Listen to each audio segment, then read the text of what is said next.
Olá, novamente, boa tarde. Estamos de volta aqui com o nosso 7º seminário IEP e temos agora a nossa mesa redonda com o tema Saúde Mental, o que está nos afetando e não estamos sabendo. Inicialmente, a nossa programação contaria com 2 palestrantes agora no início da mesa redonda, que seria o Alex Mesquita e a Lore Soares. Porém, o Alex teve um problema, precisou se ausentar hoje e não estará presente aqui conosco. Mas estamos aqui com a Lore Soares, que falará sobre o assunto da saúde mental. Ela é psicóloga, educadora executiva, palestrante, co-founder e CPO da Amarelo Saúde Mental.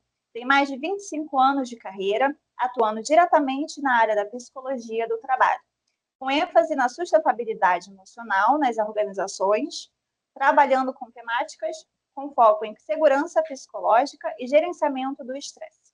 Tem uma trajetória profissional que inclui experiências como gestora, tanto no setor público como no privado, além da atuação como psicóloga clínica. E para debater esse assunto, também vamos receber aqui os seguintes convidados: Hélio Dias Barreiros, doutor em filosofia pela Florida University dos Estados Unidos, é mestre em neurologia pela Universidade Federal Fluminense, é mestre em ciências da religião pela Escola de Formação de Obreiros das Assembleias de Deus, é pós-graduado em oftalmologia pela Fundação Educacional Serra dos Órgãos, é graduado em medicina também pela Fundação Educacional Serra dos Órgãos e graduado em direito também pela mesma Fundação Serra dos Órgãos. Também aqui com a gente a professora Zilda Lopes Rombaldi, pedagoga e psicóloga clínica e educacional. Possui especializações em psicopedagogia, gestão escolar, educação especial e inclusiva, psicologia do trânsito, é mestre e doutoranda em ciências da educação. Fechando a nossa mesa redonda, recebemos aqui a Gláucia Teixeira, que é graduada em pedagogia, é professora especialista em gestão escolar, mestre em educação pela UNADES e doutoranda em ciências da educação pela Universidade Unida. Já agradeço aqui a presença, o aceite do convite dos professores e vou passar a palavra agora para o nosso mediador, professor Ronaldo Carvalho. Boa tarde a todos, né? Sejam todos bem-vindos aí à nossa mesa redonda, em nosso seminário. Antes de mais nada, queria agradecer a professora Lore Soares, professora Barreiros, a professora e uma grande amiga minha, professora Zilda, e a professora, que é aluna nossa aqui, a professora Gláucia. Vou passar a palavra agora para a professora Lore Soares fazer a explanação, e logo após isso aí, vamos ter a participação, né, de todos, né, e dos alunos também que quiserem participar, pode mandar suas perguntas, e assim teremos o debate. No mais, professora Loren, passo a palavra para a senhora começar aí. Obrigada. Boa tarde, né, todos os professores, colegas da mesa, todos os que estão nos ouvindo. Vamos compartilhar a apresentação para a gente poder começar a conversar, tá bom?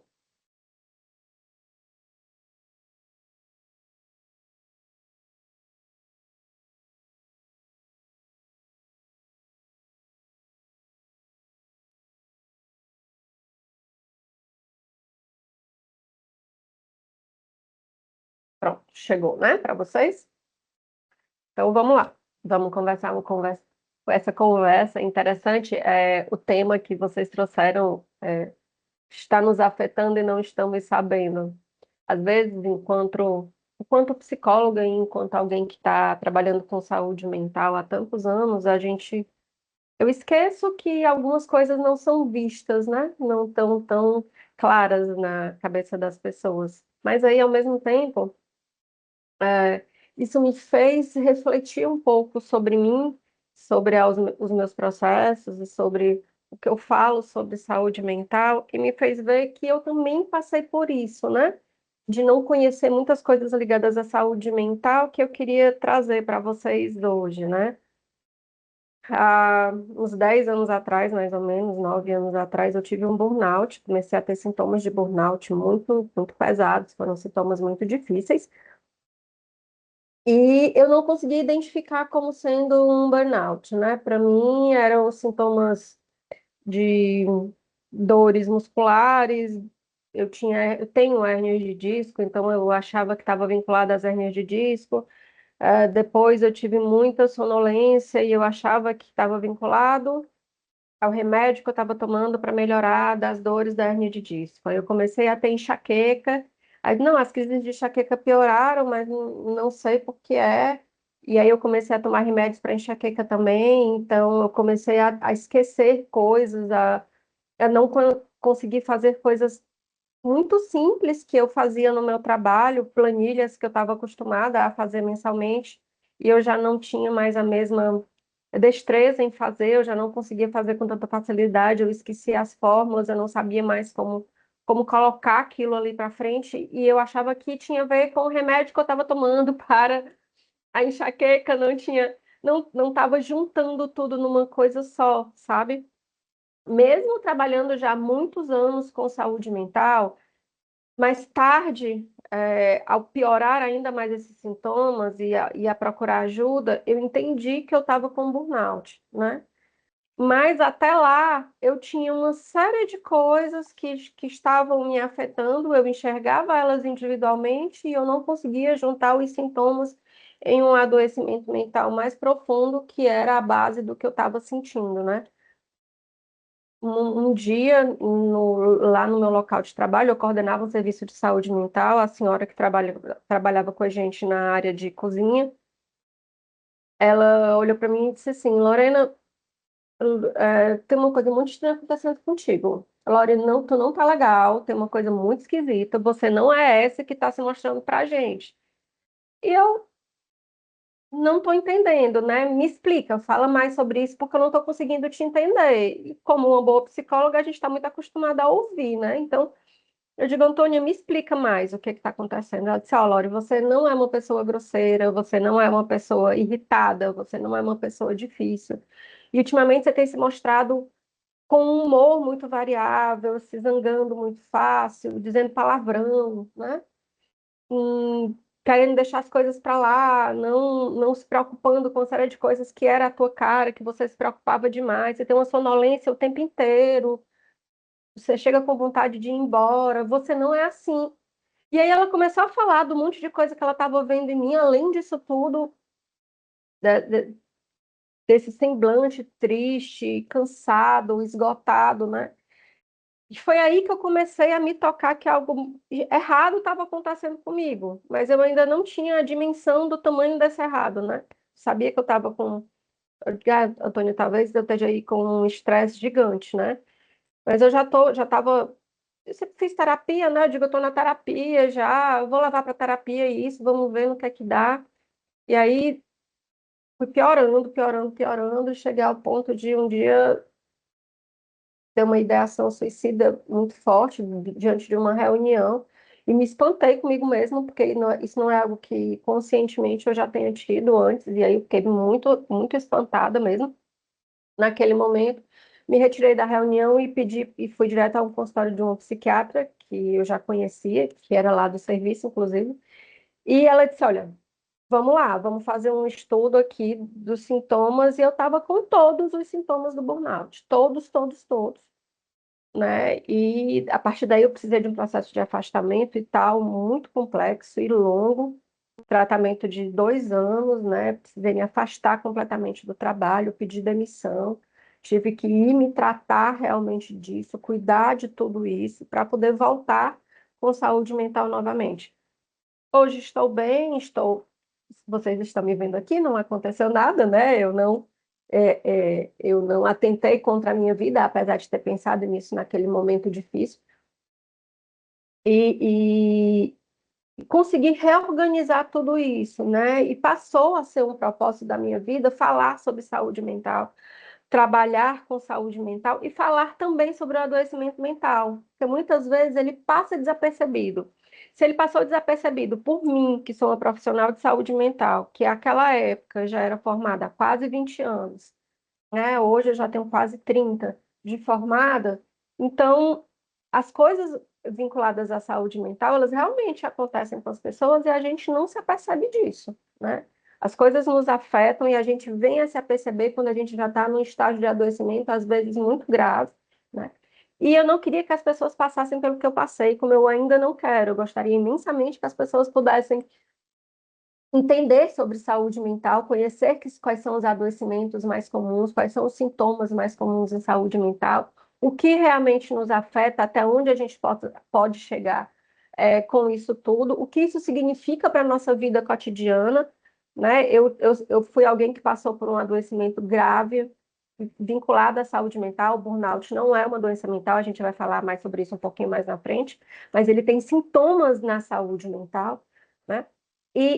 Apesar de eu ter passado por um adoecimento muito grave, que tem vínculo aí muito grande com a saúde mental, anos depois eu consegui me reorganizar, me reestruturar, né? E 2 anos depois, pude voltar. Eu fui embora fazer um mestrado, fui cortar esse ciclo adoecedor de trabalho completamente, para que eu conseguisse me reorganizar. E voltei, e hoje estou à frente de uma empresa de saúde mental, né? Eu sou a criadora de produtos de uma empresa de saúde mental, né? Trabalho com saúde mental e voltei a um ritmo de vida muito rápido, muito puxado, que é o ritmo que eu estou acostumada enquanto gestora, que eu já sou há muitos anos, né? Então, isso não faz o meu adoecimento ou eu precisar entender que eu preciso me autocuidar hoje, eu entender do que são as doenças, do que são os sintomas em saúde mental, não me fizeram uma pessoa que me impede de ter saúde. E aí a gente vai falar sobre saúde, né? Então, ter saúde, né, é a gente realmente estar em uma boa condição biopsicossocial, né? Não é apenas a gente não ter uma doença, é a gente ter condição de estar bem biopsicossocialmente, né? Esse conceito que eu trago para vocês é um conceito da OMS, da Organização Mundial de Saúde, que mostra que a necessidade da gente ter um bem-estar realmente para ter saúde, né? E ele não está falando só desse bem-estar. Quando a gente fala de saúde, a gente não está falando só do nosso corpo físico. E a gente tem ainda uma noção muito grande, o nosso país não vê ainda muito a gente como um ser integral, né? Ele compartimentalizou a gente, até por uma questão cultural, por uma necessidade mesmo da nossa história. A gente precisou crescer, né, enquanto indústria, enquanto empresa, e a gente precisou tratar da nossa saúde física para que aquelas pessoas que estavam lá na indústria pudessem trabalhar, né? Só que a gente esqueceu que a gente também tem o social e o mental, que também estão vinculados a gente, né? Posso colocar na pandemia, a gente está enxergando esse mental um pouco mais? Até posso, porque a pandemia veio e mexeu muito com a gente, pegou as coisas que estavam debaixo ali do tapete e trouxeram para cima. Nosso psiquismo não está preparado para essa inconsistência e inconstância que a pandemia nos trouxe, né? Então, sim, a pandemia teve a ver muito com a gente poder falar hoje mais abertamente sobre a mente, poder falar mais abertamente sobre a saúde mental e sobre o adoecer mental. Mas esse era um movimento, principalmente nos ambientes de trabalho, que é um ambiente em que eu trabalho, né? Eu trabalho numa empresa que trabalha com saúde mental para os ambientes corporativos. Então, eu estou sempre ligada ao que está dentro dos ambientes de trabalho, à psicologia do trabalho, né? E nos ambientes corporativos, mesmo antes da pandemia, a gente já vinha falando sobre os adoecimentos mentais que vinham sendo causados pelo ambiente de trabalho, né? Tanto é que mesmo na nossa CID, né, que é o manual que a gente trata os adoecimentos aqui no nosso país, mesmo no nosso CID, naquela época que eu adoeci, que eu tive o burnout, ainda não ter essa nomenclatura, a médica já usou burnout, né? Um estresse crônico relacionado ao trabalho que não teve um bom cuidado, um bom desenvolvimento, né? Então, a gente já tinha esses conhecimentos de saúde mental, a gente já tinha os nossos livros de saúde mental falando sobre vários tipos de adoecimento, e a pandemia fez com que as coisas crescessem, fez com que as coisas se acelerassem, né? Que a gente conseguisse parar de esconder os adoecimentos mentais e a gente começasse a entender. Só que a gente ainda não chegou num nível de conhecimento interessante, a gente ainda tem aí o caminho pela frente de conhecimento. Às vezes as pessoas brincam com os adoecimentos mentais, né? Outro dia eu ouvi, passando no corredor, eu ouvi um cara dizendo assim, E foi esses dias agora, viu? Eu estou em Fortaleza, né? E aqui no Ceará está chovendo bastante, o que não é comum no nosso estado, né? E aí o tempo está mudando muito e a pessoa disse assim, olha como o tempo está bipolar. Não é uma forma correta de falar sobre a bipolaridade, a gente trazer isso para essa linguagem coloquial e esse cotidiano só faz adoecer mais as pessoas que passam, né? Porque o transtorno bipolar ele não vai sair assim, mas a pessoa que tem o transtorno bipolar é difícil para a pessoa que tem um transtorno bipolar ouvir que a variação do dia entre chuvoso e ensolarado, que aqui em Fortaleza estava mudando diversas vezes, tem a ver com ele. Ele não é isso, né? Ele não é essa inconstância diária. Existem outras coisas que têm a ver com a bipolaridade. Isso é uma forma errônea de se falar sobre isso, né? E a gente precisa evitar os preconceitos, e isso leva ao preconceito. Esse tipo de fala leva ao preconceito, né? Tem uma música que lançou há uns 3, 4 anos atrás que falava que a menina era bipolar demais porque ela trocava de namorado. Quer dizer, são coisas que trazem o preconceito dentro do adoecimento mental e que a gente gostaria que fosse mudado. Esses estigmas precisam mudar. E a gente tem que entender que a gente é, sim, um ser biopsicossocial e que não é a gente não ter o adoecimento que faz com que a gente não tenha saúde. E aí, assim, começou-se uma urgência para se falar sobre saúde mental, né? Sim, mais uma vez, pode ter a ver com a pandemia, pode ter a ver com a pandemia, pode ter a ver com os adoecimentos mentais que a pandemia veio trazer, mas a gente já estava adoecendo, sabe? A gente já tinha isso acontecendo e isso precisava ser dito, né? Não é algo que deveria ser de hoje, é algo que a gente devia já estar falando há um bom tempo, há bastante tempo, e a gente não estava. Então, a gente precisa repensar as nossas formas de viver e entender que a gente, sim, tem que ter urgência de falar sobre saúde mental, porque a gente tem que ter urgência em falar sobre a nossa saúde, se autocuidar, cuidar de nós mesmos, e a gente precisa. Só que aconteceu o seguinte, desde que a pandemia chegou, e aí a gente começou a falar mais sobre saúde mental, a gente começou a falar sobre as nossas dores emocionais, e a gente começou, inclusive, a confundir as nossas dores emocionais com adoecimentos mentais. Houve um aumento de casos de adoecimento mental muito grande, seja pelas pessoas começarem a entender mais, seja pelas pessoas começarem a identificar essa dor emocional, seja por elas realmente estarem adoecendo mais. A gente tem, cada pesquisa fala uma coisa diferente sobre isso, a gente ainda não tem isso muito fechado, algumas pesquisas explicam de um jeito, outras explicam de outro, mas o fato é que, por exemplo, a gente tem um aumento de afastamentos pelo INSS, que está crescendo ano a ano desde vários anos atrás, e desde que a pandemia veio, isso cresceu assim exponencialmente, houve um crescimento enorme de afastamentos por adoecimento mental no INSS, né? Chegando a esse ano já ser, eu acho que o primeiro está em primeiro lugar nos afastamentos longos do INSS, o adoecimento mental, né? Então, isso mexe muito com a gente. Mexe porque mexe com o trabalho, e quando mexe com o trabalho, significa que mexe com o dinheiro, que mexe com o crescimento do país, mexe com a economia também, e aí as pessoas começam a se preocupar mais também, as empresas começam a se preocupar mais também, olhando o lado empresarial da coisa, né?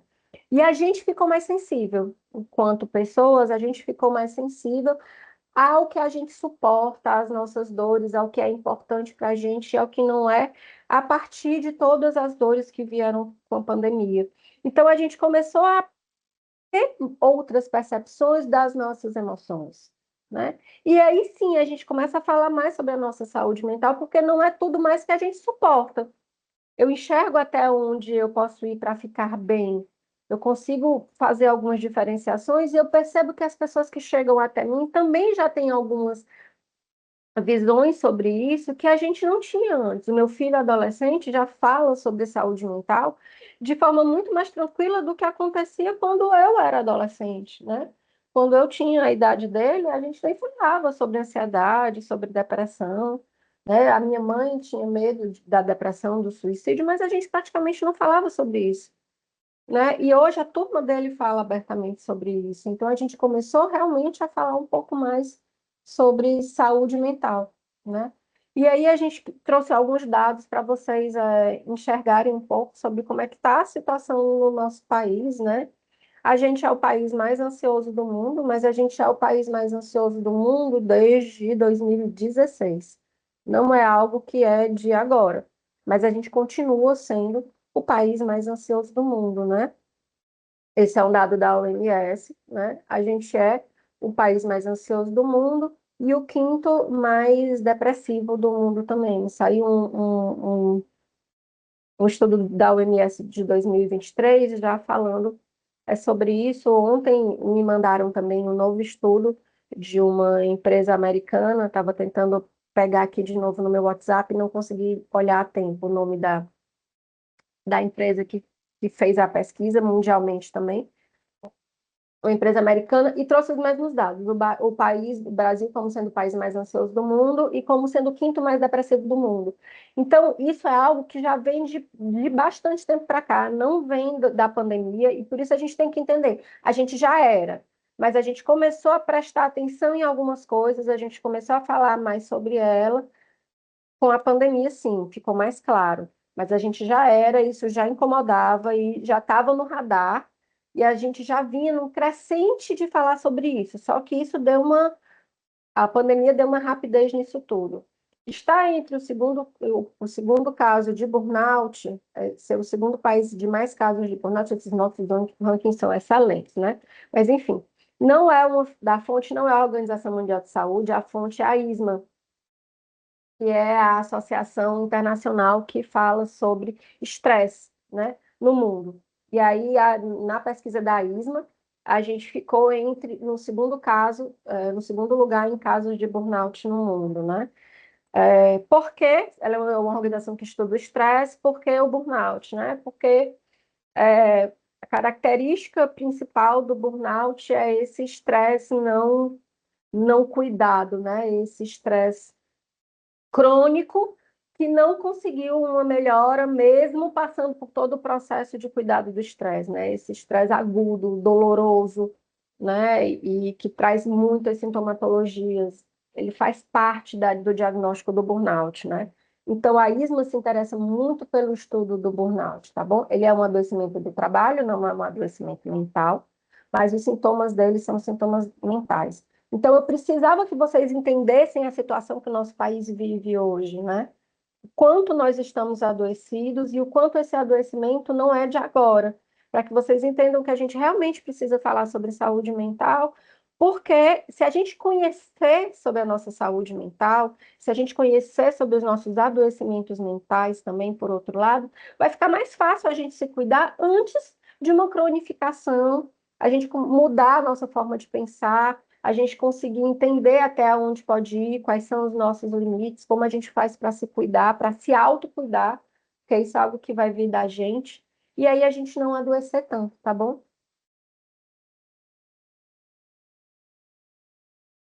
Karine, como o meu colega não veio, eu estou indo um pouco mais devagar. Se você achar que eu preciso acelerar, você me diz, tá bom? Eu estou indo mais lento, já que ele não veio, eu estou me sentindo no direito de usar um pouco mais de tempo. Mas se você achar que eu só tenho os 30 minutos, você me diz que aí eu Não, não, tudo, acelero. tudo bem, pode continuar. Nós temos aqui até as 18 horas. Tá bom. Então, bom, né? Vamos falar então um pouquinho sobre o que é essa saúde mental que eu tenho falado tanto, né? Mais uma vez eu vou quebrar um pouco, tá? Eu vou quebrar a saúde. Eu comecei explicando que a saúde da gente, a gente tem que enxergar a saúde como uma saúde integral, mas eu também falei que a gente já tem um conhecimento legal sobre essa saúde física. Então, eu queria que a gente entendesse agora, eu vou compartimentalizar para a gente entender sobre a nossa saúde mental, né? E que a gente também compreendesse que muitas vezes o adoecimento mental, ele dá para a gente fazer um paralelo entre o adoecimento físico e o adoecimento mental, para a gente conseguir entender de forma mais simples o que é o adoecimento mental, tá bom? Então, quando a gente vai lá de novo para a OMS, entender o que ela fala sobre adoecimento mental, ela coloca esse bem-estar, né? Esse bem-estar nas nossas habilidades.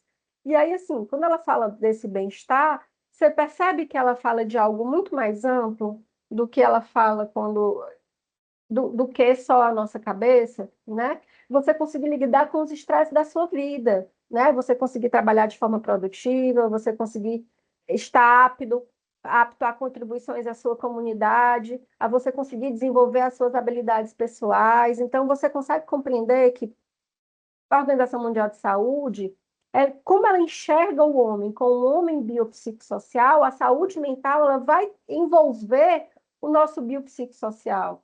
Por isso que existem adoecimentos mentais que têm a ver com a conduta social, por isso que tem adoecimentos que têm a ver com a conduta física, outros com o humor, né? Com a personalidade. Então, assim, a Organização Mundial de Saúde, ela entende realmente a saúde mental também como você estar bem, você está se sentindo bem para exercer o seu cotidiano, tá? É algo, é uma forma ampla de se enxergar a saúde.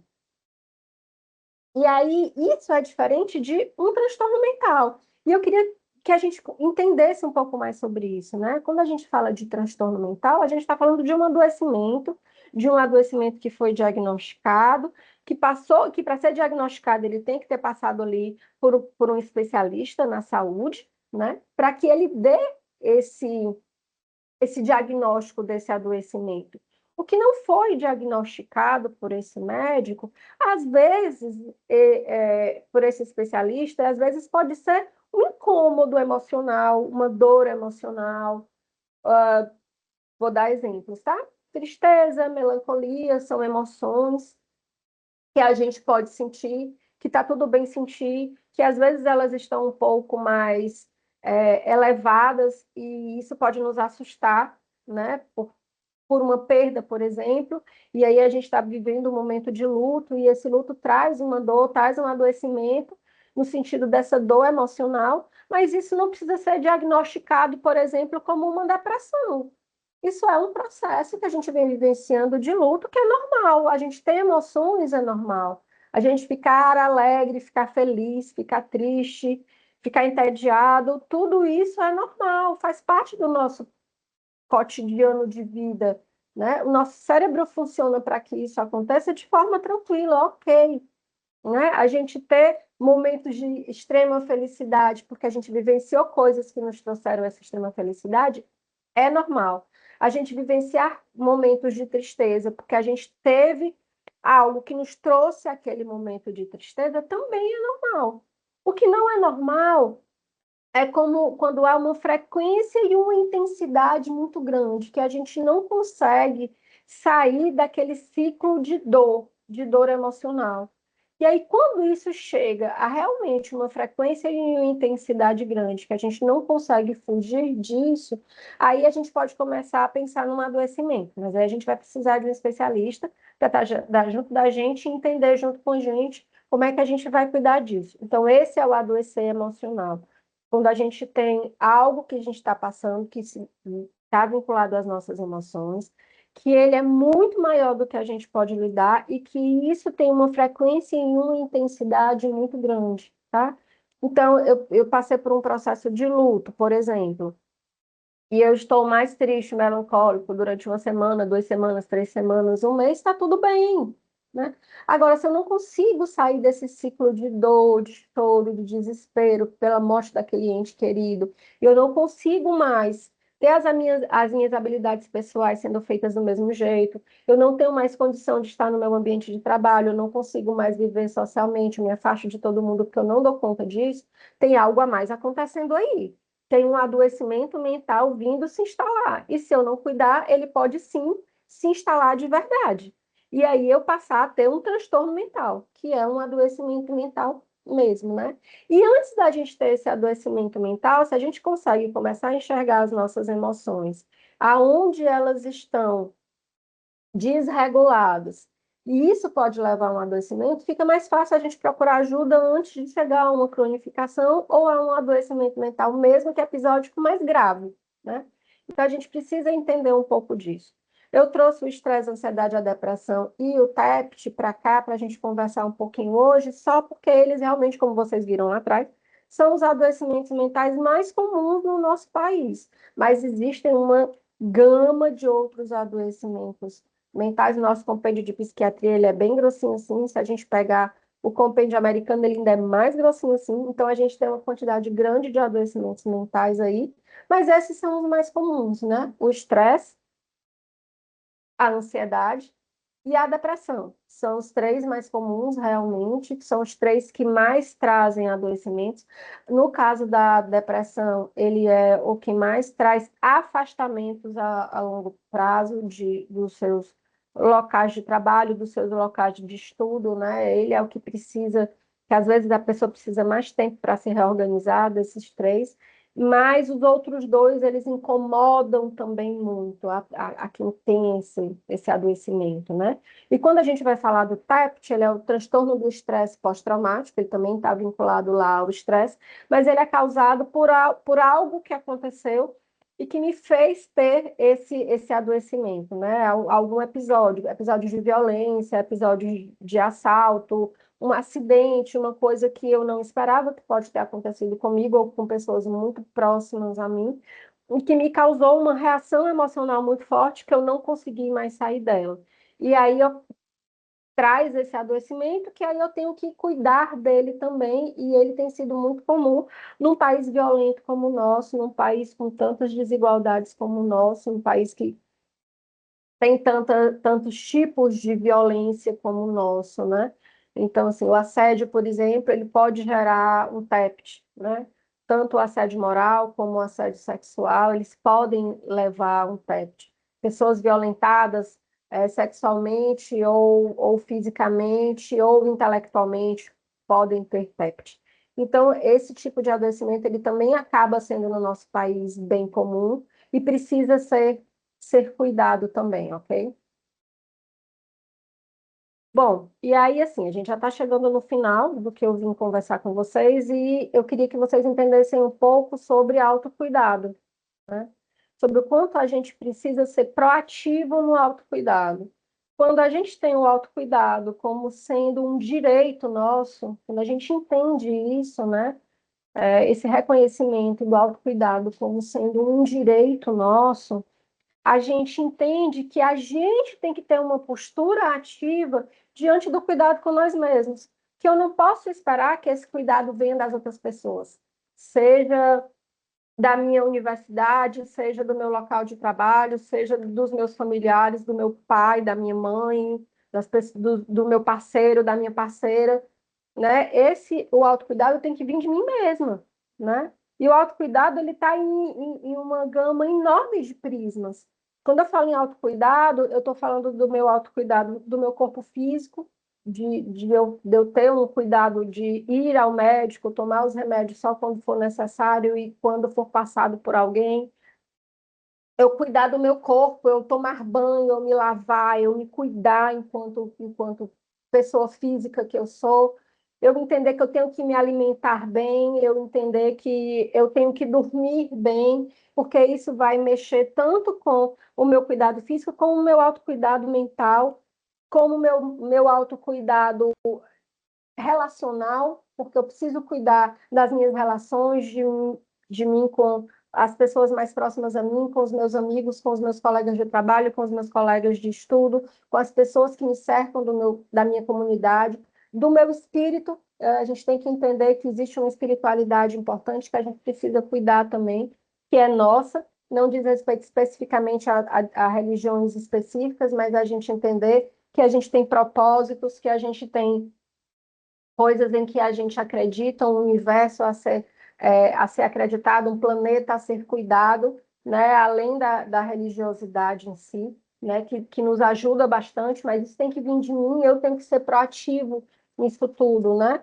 Eu tenho que ser proativo no autocuidado com o meu local de trabalho, com a minha casa. Então, percebe como é amplo essa visão, e essa visão que eu estou passando por vocês mais uma vez, não é a visão da Lorena, eu não estou tirando do nada. É mais uma vez a visão da Organização Mundial de Saúde, né? Existem aí 7 pilares de autocuidado para que a gente cuide de nós mesmos. E a gente tem que conseguir entender isso e que cabe a gente fazer esse cuidado, né? É a gente que tem tem que ter uma postura ativa e responsável frente à nossa própria saúde. E aí aqui eu falo da saúde como um todo, né? Se a gente consegue entender a saúde mental como algo que ela pode ser cuidada todos os dias, então fica mais difícil eu adoecer, e quando eu adoecer, eu já sei que eu tenho caminhos a seguir para que eu cuide da minha saúde mental, né? Do jeito que eu sei, por exemplo, que se eu tiver um problema de pressão alta, vamos dizer assim, que eu sei que eu tenho que tomar uma medicação para o resto da vida, né? E eu vou tomar essa medicação porque eu tenho a pressão alta, eu sei que eu vou ter que cuidar de mim, isso é um autocuidado. Quando eu tenho um adoecimento mental crônico, que eu preciso tomar uma medicação para o resto da vida, eu não tenho que ter o preconceito de, eu não vou tomar porque vão dizer que eu sou doido, né? Eu tenho que tomar, porque isso é o cuidar de mim mesmo. Quando eu tenho uma virose, eu também tenho que tomar medicações durante o processo de virose. Quando eu tenho episódios, um adoecimento mental episódico, como, por exemplo, eu estar num processo de enlutamento mais profundo e eu precisar de uma medicação para me ajudar a sair daquilo ali, eu também preciso tomar sem eu achar que as pessoas vão pensar que eu estou doida porque eu estou tomando uma medicação psiquiátrica. Nosso cérebro funciona através de química. E ele funciona através de química para o adoecimento mental ou para o adoecimento químico, físico, desculpem. Tanto faz, seja lá qual for o adoecimento, ele vai funcionar por química. E às vezes a nossa química cerebral não está bacana para cuidar da nossa saúde mental. E nesses casos a gente vai precisar de um medicamento para nos ajudar. Sim, se a gente tiver uma alimentação saudável, isso vai nos ajudar muito. Se a gente tiver exercício físico, isso vai nos ajudar muito. Se a gente estiver cuidando da nossa saúde, do nosso autocuidado como um todo, isso vai nos ajudar muito, às vezes a reduzir muito essa medicação, às vezes até a tirar essa medicação, dependendo do estágio. Mas se eu tiver num estágio grave, eu vou precisar de um psiquiatra, sim, e tá tudo bem eu precisar de um psiquiatra, do mesmo jeito que tá tudo bem eu precisar de um cardiologista, do mesmo jeito que tá tudo bem eu precisar de um pneumologista ou de qualquer outra especialidade da medicina. Tá tudo bem eu precisar do psicólogo levantando a bandeira para o meu lado, né? Antes que a gente chegue numa cronicidade maior, é legal que eu procure um especialista, é legal que eu procure um psicólogo para já ir cuidando daquilo ali antes que aquilo piore, né? E aí eu não dê mais conta do meu cotidiano. E aí eu não consiga estar bem com a minha saúde mental, né? Porque eu não estou mais dando conta do meu cotidiano, certo? Bom, e aí, só para a gente fechar, eu trago um questionamento que eu acho que a gente precisa ter todos os dias, é um questionamento que eu trago para vocês hoje, e que eu já proponho aqui uma atividade de autocuidado para que vocês tenham todos os dias. Vou deixar aí esse dever de casa para quem quiser fazer, né? Será que a gente tem pensado como estão nas nossas emoções, né? Quais são as emoções que nos acompanham durante o dia? Eu estou propondo para vocês a gente fazer um exercício diário, tá certo? Se todo dia quando a gente acordar, a gente perceber, tirar um minutinho para perceber como que está a nossa emoção ao acordar, a gente vai ter a consciência de como a gente está naquele momento. Nem sempre a gente acorda com os passarinhos, né? Não é todo dia que a gente acorda feliz. E tá tudo bem, tem dia que a gente acorda abusado, tem dia que a gente acorda zangado, tem dia que a nossa noite de sono foi horrível e a gente acorda, nem sei dizer como, anestesiado, né? Mas a gente precisa entender quais são as emoções que estão vindo a gente naquele momento. Nossa, então, hoje eu acordei assim. Sabe por quê? Porque quando eu tiver uma reação com as pessoas para onde eu vou, sejam do meu trabalho, sejam de qualquer canto que eu for, seja a pessoa que dorme comigo na cama, a minha mãe quando me dá bom dia, eu vou entender por que que eu estou reagindo a isso, à pergunta dela. E eu vou entender que, às vezes, a reação que eu estou tendo não tem a ver com a pessoa que está lá, e sim comigo mesmo. Porque eu já sei que eu não amanheci bem, né? E aí, a gente refazer essa pergunta no final do dia. Quando a gente chegar em casa, deitar na cama para dormir, ou for tomar aquele banho, a gente parar um pouco e pensar quais foram as emoções que eu vivenciei naquele dia, né? Será que eu estou melhor de noite? Será que eu saí de casa zangado, mas eu cheguei melhor? O que foi que fez com que eu melhorasse durante o dia? Ou será que eu estou pior? O que foi que me abalou tanto durante o dia? O que eu permiti que me abalasse tanto durante aquele dia? E aí eu vou tendo consciência das minhas emoções. Na hora que eu tenho consciência das minhas emoções, automaticamente eu passo a me autoconhecer se isso vira um hábito. E aí eu tenho condição de tomar consciência que às vezes eu fiz tempestade de copo d'água, eu respondi a alguém de uma forma que eu não deveria ter respondido, e eu entendo que eu fiz isso, e eu posso chegar para essa pessoa e dizer, olha, naquele momento eu acabei tendo uma reação mais forte do que eu desejava com você, estava acontecendo outras coisas, não foi culpa sua, estou aqui para a gente refazer aquela conversa, vamos lá, né? Então, eu consigo entender melhor o que está acontecendo comigo e, portanto, fica mais fácil eu lidar com as coisas que estão acontecendo. E até eu entender por que eu me deixei abalar ou eu me deixei com que aquilo que veio de fora chegasse até mim daquela forma. Eu passo a me conhecer melhor.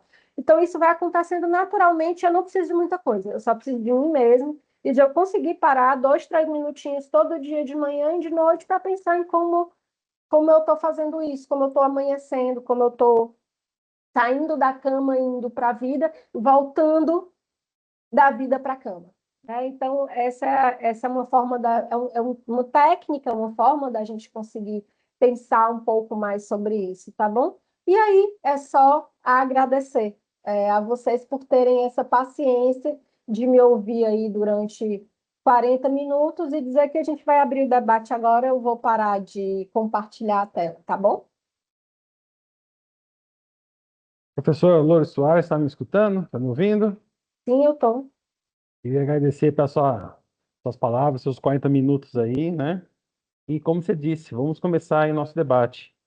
Então, eu chamo agora, né, por uma ordem aí, uma psicóloga também, a grande amiga minha, que mora na minha cidade, professora Zilda Lopes.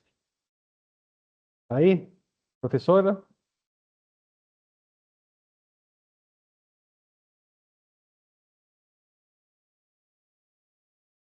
Tá entrando aí. Pessoal, quem tiver perguntas, vai mandando aí pro chat ou pro pessoal do IEP para a gente, no fim, estar respondendo, tá ok? Professora Zilda? Bom, para a gente não perder muito aqui, a Glaucia está escutando, né, Glaucia? Então, vamos começar pela Glaucia e depois a gente volta aí para a professora Zilda enquanto arruma aí essa parte tecnológica aí. Vai ter acontecido alguma coisa, tá bom? Professor, o bate-papo está desativado. Não sei se é possível ativar para que eles mandem as perguntas. Nós vamos ativar o chat novamente. Obrigado, Karine. Olá, boa tarde. Boa tarde. Boa tarde, professora Loren. É um prazer estar aqui, participar com a senhora nessa tarde. Foram assuntos esclarecedores e que me interessaram bastante. Saúde mental é um tema que me atrai muito, muito. Ela está me ouvindo, Ronaldo? Estamos todos te ouvindo, Glaucia. Pode falar. Sim. Pode continuar. Professora Loren está me ouvindo? Tô sim. Então, infelizmente, na sociedade, não há uma atenção tão grande aos adoecimentos da mente quanto aos adoecimentos físicos, né? Por isso é tão necessário o autoconhecimento, como a senhora disse, entender as próprias emoções, né? Ter a noção e compreender as oscilações de sentimentos que existem nos nossos dias, né? Nos nossos dias, no nosso dia a dia, vamos dizer assim. Sendo assim, eu gostaria que a senhora, por favor, desse um conselho para aquelas pessoas que buscam o equilíbrio, né? Essa saúde emocional, essa tão sonhada saúde emocional. Um único conselho, eu sei que a senhora disse várias coisas que foram importantes, mas se a senhora pudesse se limitar a um, qual seria o mais importante conselho para essas pessoas? Isso é difícil, viu? Conselho é um negócio que eu não gosto muito de. Pela sua experiência, pela sua bagagem e outra coisa, pela sua vivência, né, com o burnout, que foi algo assim interessante que a sua aluna nos relatou, nos contou e nos disse. Até agradeço, né, ter feito esse relato, foi importante, eu tenho certeza, para muitos, né? E com essa sua vivência, experiência, o que a senhora diria? Um apenas. Eu acho que talvez um só, que a gente se permita olhar para nós mesmos e ouvir o que as outras pessoas têm a nos dizer, né? Que a gente tenha essa abertura de poder deixar com que as pessoas cheguem até a gente e possam falar sobre o nosso adoecimento mental, sem ter um preconceito por trás, sabe? Sem estar com medo do que pode ser dito. Porque trazendo de mim mesmo, né? Talvez se eu não tivesse ouvido a Antônia falar comigo, eu tivesse adoecido muito mais, né? Quando eu cheguei no momento da reunião em que eu pensei, se eu pular, o pensamento foi esse. Se eu pular dali, eu tinha que fazer uma reunião muito difícil. Eu digo, se eu pular dali, eu acabo com tudo. Na hora que eu pensei isso, ao mesmo tempo me veio tudo que a Antônia tinha me dito e o quanto eu estava adoecida e eu não devia estar ali comandando aquela reunião do jeito que eu estava adoecida naquele momento. Mas eu só consigo ter essa noção, eu tenho essa noção clara de que eu só consegui, na hora que eu pensei, vir a frase da Antônia, eu entender o tamanho do meu adoecimento, porque eu permiti que a Antônia falasse e me dissesse como ela estava me vendo. Se ela não tivesse me dito, talvez eu não tivesse ter sido racional o suficiente para aquilo ter sido só um pensamento. Talvez eu tivesse cedido ao meu impulso por eu não estar me conhecendo, entendeu?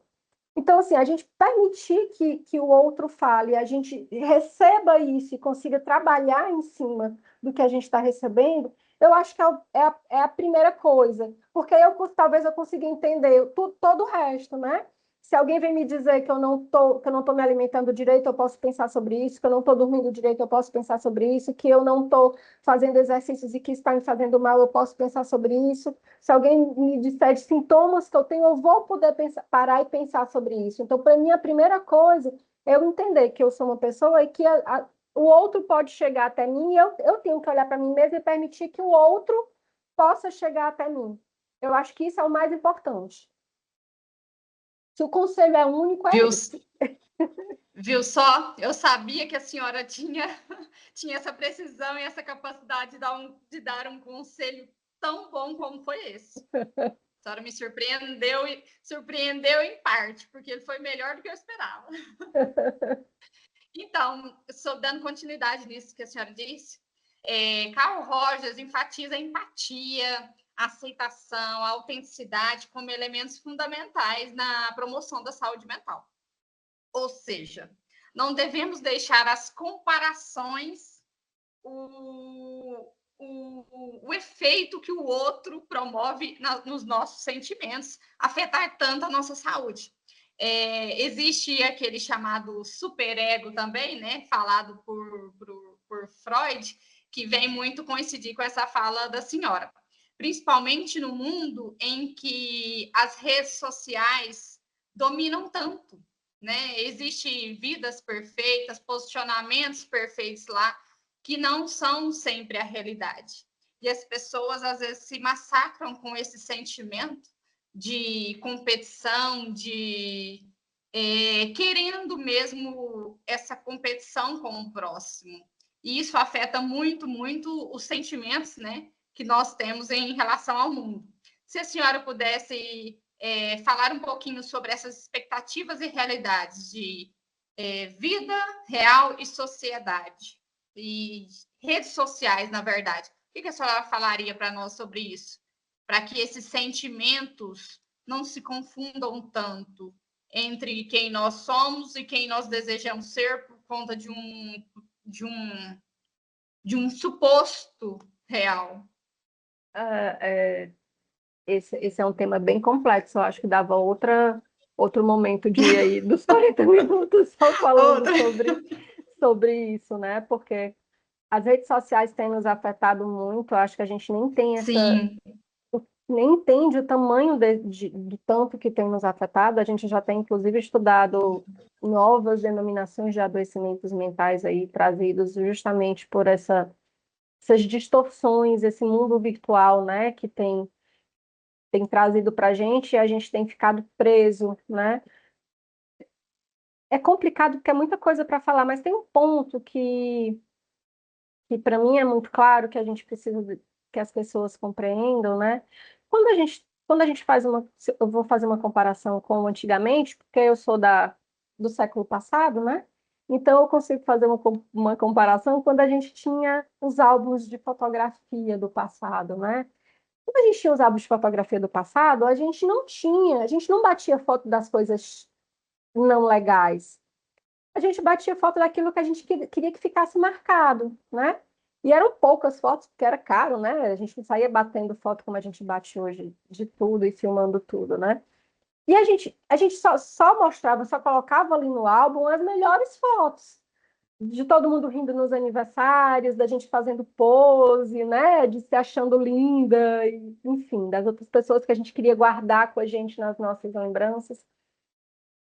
Quando a gente vai para o mundo virtual de hoje, quando a gente acessa um Instagram, um TikTok ou qualquer outra rede social que a gente tenha hoje, a gente coloca lá muito, muito disso, da vida boa que a gente tem, né? Tem até alguns influencers agora que têm tentado mostrar outro lado da vida para que as pessoas entendam que é adoecedor, né? Viver essa vida feliz do outro, porque o outro não está feliz o tempo inteiro.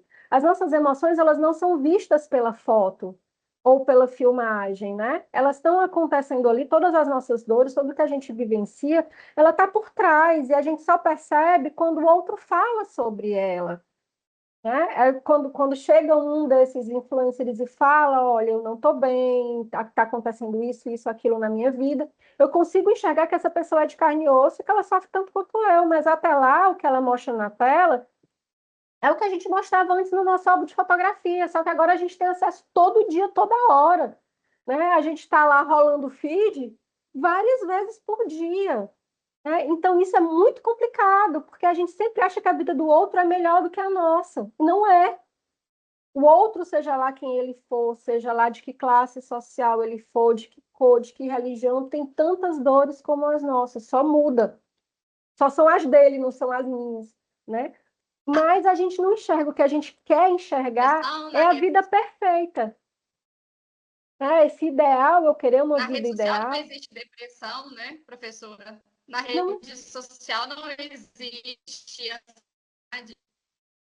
Então, é muito fácil viver assim com essa estimativa de sentimentos, né? As pessoas deveriam Na rede social a gente não é mais as humano, né? próprias emoções. Sim, é bom assim ter um pouquinho desse entendimento para não ver que muitas pessoas envolvem às vezes a ansiedade colocando a sua vida em projeção que isso realmente afeta bastante. Professora, eu não consegui te ouvir direito. Muito obrigada, senhora. Tá cortando Muito a ligação. obrigada, a senhora, pelos esclarecimentos. Ô, Lauren, acho que ela já estava agradecendo, viu? Realmente deve ter acontecido alguma coisa com ela lá, tá? Ela já estava agradecendo. Tá, beleza. Vou continuando aqui. Professora Zilda, boa tarde, né? A gente mora na mesma cidade, fica mais fácil eu ver aqui por internet do que pessoalmente, tá? Obrigado por ter sido convite, por ter participado aqui, né? Você já é professor, já conhece toda a didática, sabe que esse constrói muito, é um assunto atual, e agora chegou a sua vez. Pois é, vou pegar um gancho, né? Boa tarde a todos. Muito obrigado pelo convite, de estar participando, falando bem de saúde mental, no mês de janeiro, que janeiro é considerado o mês da saúde mental, que começou aqui pertinho de nós, Ronaldo, em Uberlândia, que foi um grupo de psicólogos aqui em Uberlândia, que dá o quê? Uns 170 quilômetros longe de nós, que começou com esse movimento tão maravilhoso, né? Isso, uma coisa que eu queria acrescentar, porque eu tive um problema aqui da internet, aqui começou a cair uma chuva muito forte, aí caiu tudo, com granizo e tudo. Então, eu perdi uma parte do que a professora Lori estava falando. Aí eu vi que ela começou a falar da questão do trabalho. Hoje já, desde novembro do ano passado, entrou em vigor uma lei, que é número 14.831, que foi regulamentada em março do ano passado, que regulamenta, que faz as empresas, o Ministério do Trabalho, que exigiu que essa lei fosse, que seja atuante, principalmente dentro das empresas com a questão da saúde mental. Então, as empresas têm que estar se organizando até maio deste ano, até 1º de maio, que é o Dia do Trabalho, para estar organizando o seu programa de atendimento psicossocial dentro das empresas, que foi colocado pelo próprio Ministério Público, o Ministério do Trabalho, que foi uma exigência dele, e já vai começar a trabalhar. Exatamente isso que a professora estava falando, minha colega aí de trabalho, né, estava falando e colocando os dados da pesquisa que fala isso, devido a esse grande número de pessoas doentes com relação ao trabalho, o INSS lotado disso, então eles viram que existe uma necessidade realmente de ter um movimento voltado para a saúde psicossocial dentro das empresas. E isso eu senti assim uma grande conquista, porque nós temos bastante psicólogos por aí que têm condição de estar trabalhando e além de estar levando esse tratamento, essa melhora para eles. Outra coisa que eu queria dizer, né, que com essa relação ao uso da internet, né, que começou a falar, já tem vários estudos que falam isso, né, e o vício à rede social, ela já está incluída no CID, né? Na CID, sim. No Código de Doenças Internacionais, ele já está lá estabelecido lá. E eu sei que eu li também que 14 minutos que a pessoa fica ligada no celular, como a professora estava falando, e ela já falou antes, eu só estou completando o que ela disse, né? Aproveitando tudo que ela falou aí que eu consegui ouvir, 14 minutos que a pessoa fica ligada às redes sociais, ela já para de produzir a serotonina, que são uma das substâncias que a professora falou que o nosso cérebro funciona com a química, e acontecendo isto, a pessoa deprime. Então, o motivo é esse, exatamente como foi colocado pela professora. A pessoa vai vendo que aquele mundo não é dela, não pertence a ela, né? Eu até brinco muito, né? A gente vê assim, o povo lá nas férias, praia, pessoal bonito e tal, e ainda eu brinco assim, e nós aqui trabalhando, né? Ainda, quer dizer, uma realidade totalmente diferente. Então, essa questão dessas redes sociais, eu vejo assim que foi um grande avanço para nós, mas também limitou muitas pessoas na sua questão da saúde mental, porque muita coisa não se relacionam mais, né? Não convivem mais, né?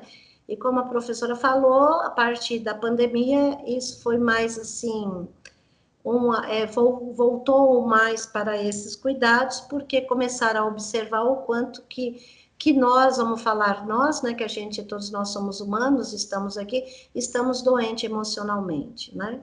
Então, colocando algo que ela falou, e como a Gláucia, ela perguntou essa questão, que fez uma pergunta para a professora ali, a questão do ego, tal, que ela abordou alguns teóricos, aí que começa, né, essa questão que a professora estava falando, a Lori, eu até anotei aqui, da questão do estresse, né, porque quando você começou a dizer, Gláucia, que às vezes o real e o imaginário, né, como que ele se relaciona, como ele se constrói, porque a gente vive, como você mesmo disse, depois a professora falou, nós não conseguimos fazer o que a gente tem vontade de fazer, né? Então a gente vive pressionada. Então uma parte que a gente entende sobre o estresse é essa pressão que você tem das suas conquistas, do seu eu, que você gostaria, o seu eu, e na realidade existe um outro eu, o mundo, fazendo pressão sobre nós, então você não consegue ser você, e você acaba vivendo essa pressão que a sociedade, que a cultura, que os relacionamentos, que o ser humano vive, gera essa tensão dentro de nós, e essa tensão tem que sair por uma forma, e aí ela entra para um processo de adaptação no nosso organismo, eu vejo que o estresse é uma síndrome de adaptação a essas duas realidades, o meu eu e o que o mundo pede, e aí eu começo a desenvolver as doenças. E se não tiver esse autocuidado, como a professora estava falando, nós vamos entrar nessas doenças crônicas e fica aí difícil todo esse nosso trabalho. Aí, como você gosta dessa área, tem muitos livros ligados a estresse e trabalho, na área do trabalho, que aí apresenta muito sobre isso. Tem um livro que é Estresse e Trabalho, que é excelente para estar explicando de uma forma bem didática essa forma. E fazer o que a professora estava falando, né? Ela falou muito bem, gostei muito, até me vi, né, na sua fala do autocuidado, como que você tem que fazer, ao acordar de manhã, ver que sentimento que você está, saber aprender a lidar com ele, né, Lore? Eu acho que nós temos que passar, né, Ronaldo, Glaucia e mais os outros que estão participando, passar por uma educação afetiva, aprender a lidar com sentimentos. Eu falo uma educação, que é um processo de construção, da gente se educar afetivamente, para evitar essas doenças, porque, infelizmente, nós vivemos em sociedade, no mundo capitalista, não tem muito caminho, né, para a gente sair, senão a gente aprender a se cuidar, a ter esse autocuidado, como foi muito bem colocado, né, e como tem vários outros teóricos que vêm falando sobre isso. Né? Então, foi isso que eu vi ali da fala, que eu consegui pegar, e gostei muito. Certo, Ronaldo? Certo, obrigado, professora. De nada. Aí sei que tá chovendo todo dia, tá caindo um dilúvio, né? Mas tá tudo certo e aqui tá um calor infernal. É. Doutor Hélio, tá na escuta? Chegou a sua hora. Olá, Isso. olá, boa tarde. Boa tarde, obrigado por ter aceito o nosso convite, a contribuição dos nossos acadêmicos. E agora passo a palavra todo dia para você, professor. Eu que quero agradecer a oportunidade. Vocês estão me ouvindo bem? Estamos Sim, sim. estamos. Essas coisas de... Eu estou em São Paulo, tá?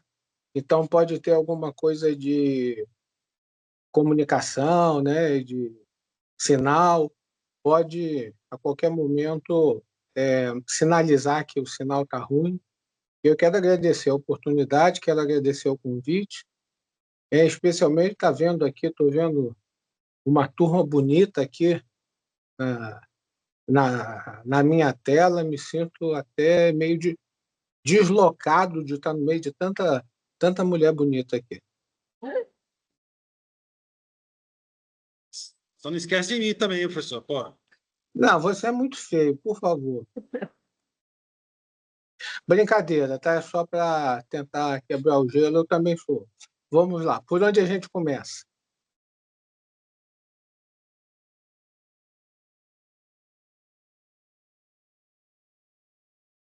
Alô? Oi, professor, pode falar. Então, por onde a gente começa? Eu só fiz uma brincadeira, desculpe qualquer coisa, se caiu mal. Não, Tá? na verdade, a professora Lore foi a palestrante, né? E cada um de vocês vão pontuar, né? Ou se não, aprofundar um pouco do que ela falou aí. Tá, então, eu sou médico, né? Então, a minha visão vai ser por tentar casar algumas coisas para fazer eco, para corroborar se tiver. Eu acho que não tem nada de diferente. Eu vou tentar complementar. Em primeiro lugar, apoiar, né, confirmar toda essa visão de saúde mental. Apoio toda essa visão de saúde mental. Reconheço que alguns médicos são organicistas em extremo, e que não é uma coisa boa, né? Então, é importante essa visão de saúde mental. Em segundo lugar, vamos tentar falar alguma coisa sobre isso. Está aberto, um tema aberto, alguém quer fazer alguma pergunta, algum ponto específico? Porque eu estou aqui na defensiva, esperando um monte de perguntas. Pode ser depois, professor. Você pode falar alguma coisa sobre saúde mental e depois a gente vai ver as perguntas aí, tá bom? Então, a aula da professora, bem lembrou, né, que mesmo antes da pandemia, a gente já tinha um comportamento, uma sociedade brasileira que estava predispondo, facilitando o surgimento de comportamentos,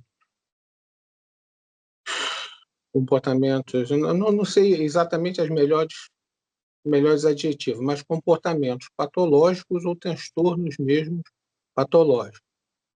Então, é interessante, eu faria uma separação em 2 pontos. Primeiro, aquilo que já acontecia antes e só veio a agravar.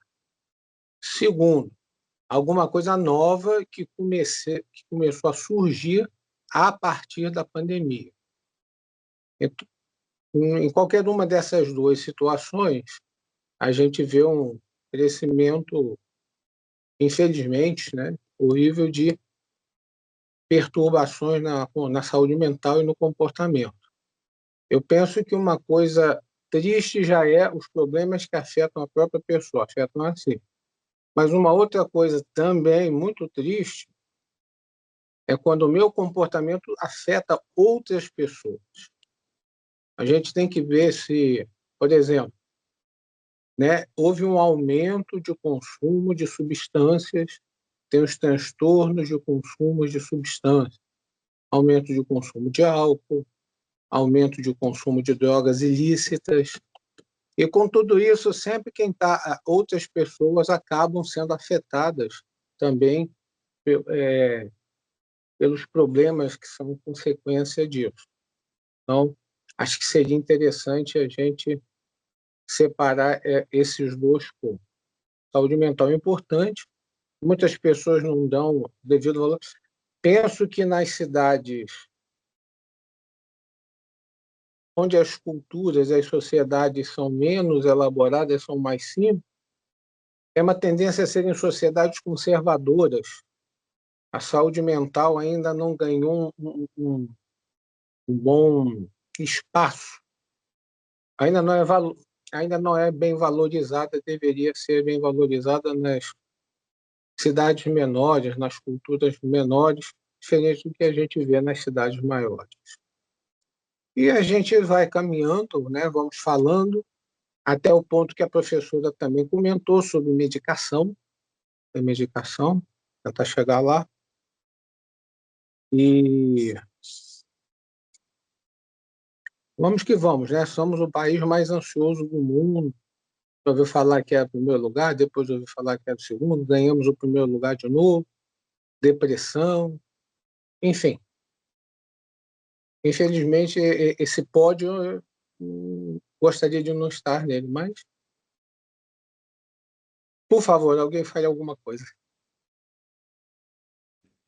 Professor, te agradeço a sua participação aqui. Claro que todo dado é importante, né? E, assim, de modo geral, agradeço a todos. Antes de passar para as perguntas que a Karen está, eu pessoalmente queria jogar aqui um desafio, se não falar alguma coisa. Eu vi Tá? quem levantou a mão aí. Tá, daqui a pouco. Vai ser tudo passado para vocês aqui. Professora Lore, e até a professora também comentou da ansiedade, como o Brasil está no primeiro lugar do pódio, né? Um pódio aí que ninguém queria estar. Como fazer para melhorar a saúde mental nesse cenário? Eu sei que muitas vezes é difícil você especificar algo muito assim direto, mas como sou professor, aqui estamos numa academia, né? São acadêmicos, então precisamos ter uma ideia um pouco melhor do caminho para isso. E uma outra coisa que eu também me coloquei muito depois da pandemia, que foi estocado, pandemia, que é a vida social, né? Parece que antigamente tinha muito mais amigos e hoje parece que a gente tem menos contatos com as pessoas. E as relações estão muito mais instáveis. Se isso também tem alguma coisa a ver com esse número, esse pódio da saúde mental. Quem quiser poder falar sobre isso, e logo depois disso passaremos para as perguntas aí. Tá ok, pessoal? Quem quiser falar alguma coisa sobre isso, fica à vontade. Vamos lá, eu vou tentar falar um pouco. Assim, eu tenho uma visão muito sistêmica sobre isso, sabe? Assim, você perguntou primeiro sobre a ansiedade, né?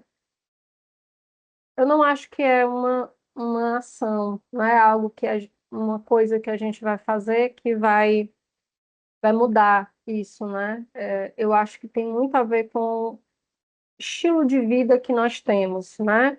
Enquanto um país capitalista, que está em desenvolvimento e que temos relações de trabalho, porque grande parte das pessoas está em um momento de trabalho, a gente passa muitas horas em um ambiente de trabalho, foi justamente por isso que eu optei por trabalhar com o trabalho, né? Para que a gente conseguisse chegar a muitas pessoas. Para mim, isso é uma modificação sistêmica, né? Quando a gente repensar as relações de trabalho, repensar o desenvolvimento do nosso país, repensar economicamente o que isso está afetando, isso é algo para mim muito maior do que algo só meu. Mas eu também acho que cada andorinha faz sim o verão, se todas as andorinhas fizerem, né? Então, se todo mundo começar a se olhar e isso for algo que for realmente difundido, esse já é o 11º ano da campanha do Janeiro Branco, que a professora Zilda falou, né? Só ano passado ela foi oficializada no nosso país, no aniversário de 10 anos da campanha, foi só ano passado que a campanha foi oficializada, mas ela foi oficializada. Então, a gente está vendo que modificações estão começando a acontecer. A campanha de Janeiro Branco foi oficializada no passado, em 2024 a gente teve... 2024 não, janeiro de 2024. Em 2024 a gente teve também a NR1, que é essa legislação que a professora falou. Antes da NR1, a gente teve uma outra legislação que saiu, que foi uma legislação sobre uma certificação de saúde mental para as empresas que trabalharem a saúde mental dentro das empresas, né? Ainda não saiu a regulamentação da lei, saiu a lei falando sobre isso, colocando quais são os pontos que vão ser analisados nessa certificação. Ainda não saiu o documento regulatório, eu espero que saia agora em 2025. Acho que a NR1 vai ajudar, inclusive, a sair isso e conseguir que o governo entenda que ele precisa mostrar para as empresas a necessidade de que as pessoas tenham saúde mental nos seus ambientes de trabalho, e para as pessoas terem saúde mental nos seus ambientes de trabalho, esses ambientes de trabalho eles precisam ter segurança psicológica, a gente vai ter que enxergar um pouco como isso vai acontecer. Então, as relações de trabalho vão se modificar, e aí eu mudo todo o sistema. Então, percebe que não pode ser tem que ser o empresário, tem que ser o líder na empresa, tem que ser o governo que está levantando as bandeiras e trazendo isso agora, né? E tem que ser cada um de nós quando enxerga até onde eu posso ir. Porque a minha geração foi uma geração em que a gente dava cada vez mais e a gente achava certo dar cada vez mais. Eu não tive um burnout à toa, né? Que antigamente a gente dava outras nomenclaturas, né? Estafa, enfim, a gente dava outros nomes que significa a mesma coisa, que a gente se dá muito mais do que a gente tem capacidade de se dar, né? E para a gente, quanto mais... Eu fui ensinada a isso. A minha mãe fazia isso e ela me ensinou a fazer isso, né? Eu tinha que me dar cada vez mais para o trabalho, tinha que viver cada vez mais para isso. E eu não estou dizendo que as empresas não têm que crescer, que as empresas não têm que produzir, não é isso. Mas é que existe um limite até onde a gente pode chegar sem a gente adoecer, porque a gente estava olhando só para o físico, a gente não estava olhando para o mental. Então, se eu quero manter aquele colaborador por muito tempo, se eu não quero que ele vá e entre de afastamento pelo INSS por adoecimento, que às vezes não é o adoecimento mental, porque antes de eu chegar a descobrir o adoecimento mental, eu descobri as dores, eu descobri a enxaqueca crônica, eu descobri as dores de estômago, eu descobri um monte de outros adoecimentos físicos que são causados pelo adoecimento mental. E o que levou ao meu afastamento foi o adoecimento físico, mas na verdade a base daquilo era um adoecimento mental. Então, hoje começou-se a se enxergar isso. O INSS começou a levantar a mão e dizer: ei, tem muita gente aí adoecida, e esse adoecimento que está aumentando a cada ano, no final das contas, tem muito deles que a base é mental. E a gente precisa enxergar. Então, se todo mundo, se a cadeia inteira começar a enxergar e a gente começar a trabalhar junto, a gente vai mexer. Mas, para mim, a gente só mexe sistematicamente. E a gente está caminhando, mas a gente está caminhando ainda a passos muito lentos. Tem muita coisa que poderia estar aí acontecendo a meu ver, de forma mais acentuada, mais acelerada, que não está. Mas se a gente for fazer um comparativo antes da pandemia, pós-pandemia, para a gente usar ele como o nosso corte epistemológico aí, né? Se a gente enxergar desse jeito, a gente está, sim, tendo um momento de transformação, de crescimento e de mudança que eu acho que pode, se a gente continuar desse jeito, a gente pode vir a chegar a algo interessante. E eu falei tanto sobre a ansiedade que eu não lembro mais qual foi a outra pergunta que o senhor fez. Mas eu acho que eu respondi tudo. Respondeu sim, professora. Obrigado, viu? De nada. Professora Zilda, quer fazer um comentário, professora? Vocês são psicólogas?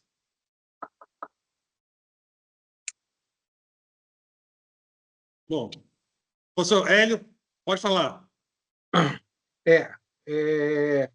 Eu concordo com a professora, né? Eu vou fazer o meu foco numa abordagem mais organicista, mas eu concordo com essa visão holística, sistêmica, as diferenças assim que o ser humano é um conjunto, né? O ser humano é um conjunto. A sociedade influencia, os valores da sociedade influenciam, né? Família influencia, então concordo com essa visão de conjunto. Ok, então, professor, obrigado. Agora vou passar para as perguntas, né? Karine, você que está na escuta Oi. aí. Se tiver algumas perguntas, já pode fazer, já pode direcionar, pode ficar à vontade agora aí. Tá bom. Eu tô vendo aqui que a Mônica tá com a mão levantada aqui. Quer fazer uma pergunta, Mônica? A gente libera seu microfone. Deixa eu liberar aqui para ela. Pronto, pode ligar seu microfone. Boa tarde, professor Ronaldo, professora Lori, professora Zilda, professor Hélio, Gláucia, professora e colega, né, de curso. Boa tarde, foi um prazer encontrar vocês, né? Eu não fui para aí, agora em janeiro, vou em julho, e gostaria de dizer que adorei, era uma coisa, quando ouvi o tema, quis me inscrever, e foi muito pertinente. E cada fala de cada palestrante, ela foi coesa e acabou formando um tecido, né? Uma linha, algo que a gente consegue vislumbrar, que vocês não estão falando coisas isoladamente, vocês estão falando coisas que se conectam, né? E formam elo que a gente pode tecer essa teia do tentar o entendimento e para onde vai essa questão do adoecimento mental, da saúde mental, principalmente na questão no âmbito de trabalho, né? Eu sou professora e eu estou, assim, assustada no meu estado com a quantidade de professores adoecidos, né? Não só colegas, como eu trabalho num setor que lida com toda a vida pessoal, desculpe, não é pessoal, mas a vida de trabalho destes professores, né, a vida trabalhista, e vejo o quão está complicado, né? Agora, com relação à saúde mental e esses burnouts, a ansiedade, a depressão, o estresse pós-traumático, né? Essa questão, eu vejo muito que as empresas, por um lado, como bem falou aí a professora Lori, se a pandemia trouxe muita doença mental, mas pelo menos agora a gente já pode falar. A gente talvez já seja mais escutado, porque antes não. Quem estava adoecido ou que demonstrava um comportamento diferenciado era muito relegado a um escanteio no seu mundinho de trabalho, sabe? É um entendimento meu. Então, a professora Lore agora veio colocar isso, que na última fala dela, que a gente realmente andou, espero que tenha políticas públicas para se trabalhar, porque eu sou uma funcionária pública, e quem não é? Que não tem os mesmos, vamos dizer, os mesmos apoios, né? O que eu quero dizer, a palavra está me fugindo, porque eu também estou passando por um período onde eu estou esquecendo as palavras por uma questão que eu também passei, foi perda, foi luto, como Lori. Então, aí eu estou acelerada, mais ainda. Porém, a questão que eu quero dizer nem tudo é físico, também nem tudo é doença de alma, né? eu acho que se mistura, e principalmente quando a gente não encontra a empatia do outro. Isso seja no ambiente familiar, no ambiente de trabalho, principalmente, né? Porque a gente, como o Lori falou, quando mexe no nosso trabalho, mexe no nosso bolso e vai mexendo com a nossa cabeça muito mais, porque a gente tem o medo da escassez, né? Então, essas colocações que vocês fizeram é muito importante. Eu não tenho lugar de fala, né? O único lugar de fala que eu tenho é de uma pessoa que também passa por problemas, ansiedade, depressão, depois da morte, de morte em família, né, que eu perdi recentemente, o ano passado, 3 pessoas, que foi um momento bem difícil. Ainda estou tentando me recuperar, estou em tratamento, mas acho que o tratamento como se chama, fármaco, né? Não é uma coisa legal, é o que eu acho. Eu acho que o legal é você realmente ter essa questão do autocuidado e procurar fazer algo que lhe ponha para cima. Por exemplo, a única coisa que eu achei foi o exercício físico. O exercício físico me deu input. E aí, em contrapartida, eu estou com um problema nos joelhos e aí eu tive que parar. E isso é muito ruim. Então, o que o professor Hélio estava dizendo, né, ele queria que a gente, digamos assim, interagisse para colocarmos, né, para fora aquilo que a gente acha. Eu acho que tanto a questão holística, né, que, como as professoras falaram, a questão do integral, o ser como integral é importante, mas a gente precisa de respaldo na medicina, que os médicos, os psiquiatras, isso e aquilo, aborde isso com mais empatia, porque eu não vejo. No meu plano de saúde, eu vejo o médico de passar receita.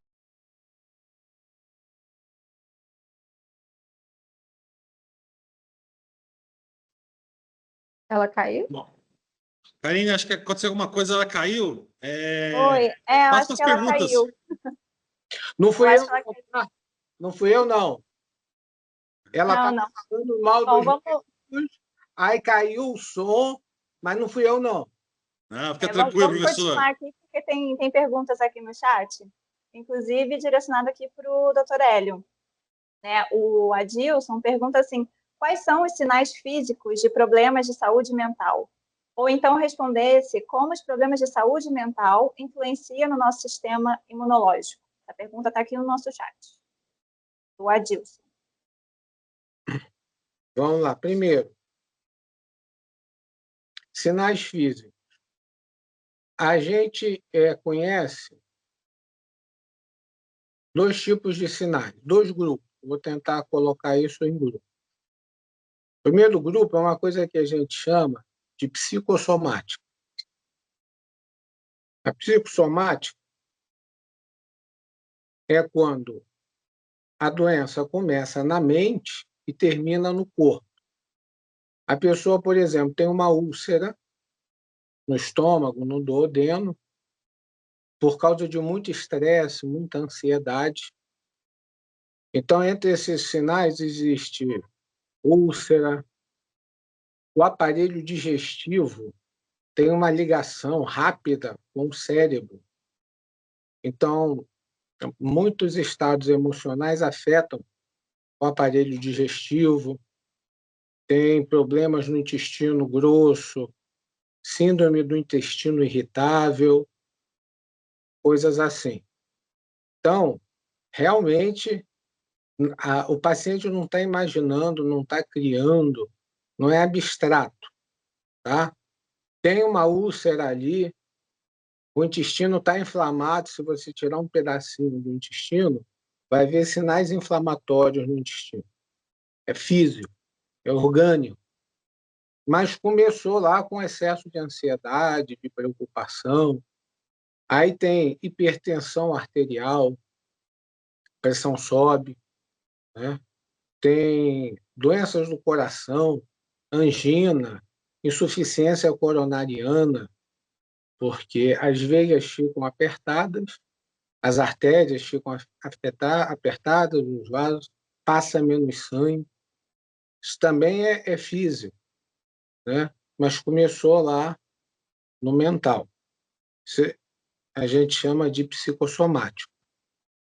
Tem o não psicossomático, que são sinais de acometimento de saúde mental,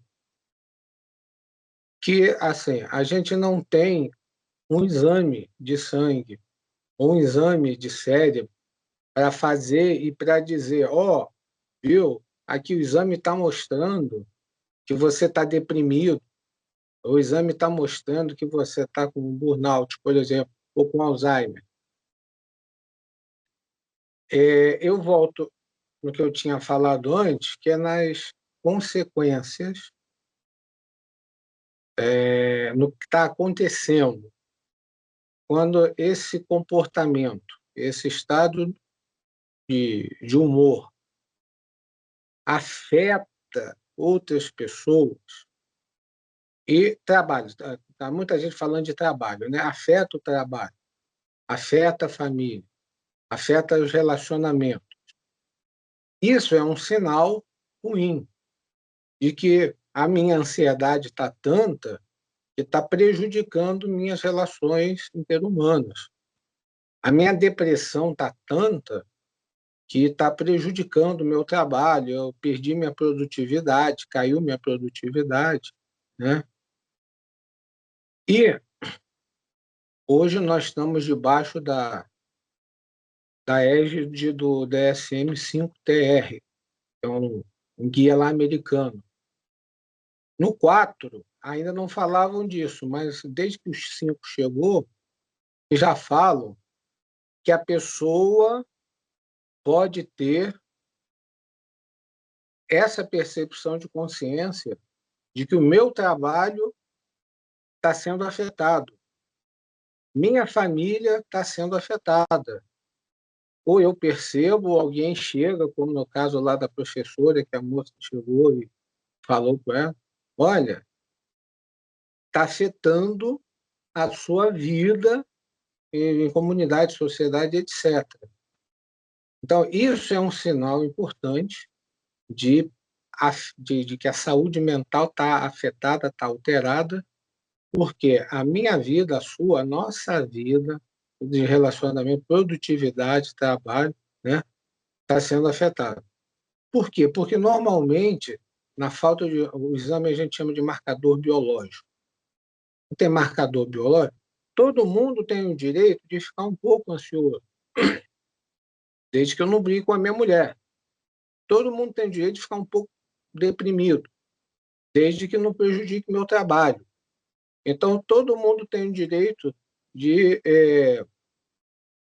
beber uma cerveja no final de semana, desde que eu não vá para casa brigando com as pessoas.